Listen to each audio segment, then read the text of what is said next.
The premier healthcare facility in the country set to get a multi-million-dollar upgrade, and included in that a shift in plans for a renovated maternity ward as planned by the previous administration. Cleopatra Murphy spoke with the health minister, who gave some insight on the continued plans to transform the delivery of healthcare across the Bahamas.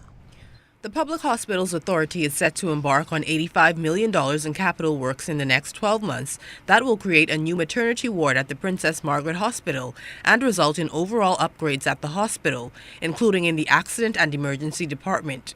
Speaking specifically to the maternity ward, Health Minister Dr. the Honorable Dwayne Sands says government is opting to construct a new ward rather than to renovate the existing facility as planned by the previous administration. He says the present facility is inadequate because the number of births in the country exceed the space available, and while Dr. Sands acknowledged that health officials are dealing with what they have, better accommodations are necessary. We need to make sure that we can safely deliver every baby in this country, but more so that the experience that our mothers have, whether they are private or public, is conducive to establishing that bond with their baby and with their partner. To go along with the improved features at the new critical care block, Dr. Sands says other improvements are in the pipeline. Well, the next steps will be our maternal child care facility, a national blood bank, a national forensic laboratory with a space for the medical examiner, a new reference lab, and a new accident emergency.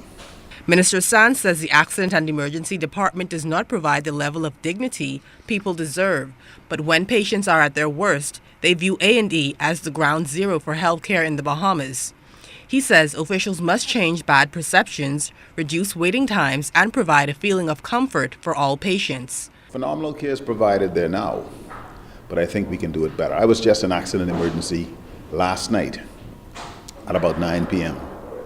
and I took an opportunity, interestingly, the managing director was there as well, to just look around. And we definitely will have to do a significantly better job. Dr. Sands says despite logistical and budgetary constraints, improving the health system and providing the quality of healthcare Bahamians deserve is a priority for government. Cleopatra Murphy, ZNS Network News.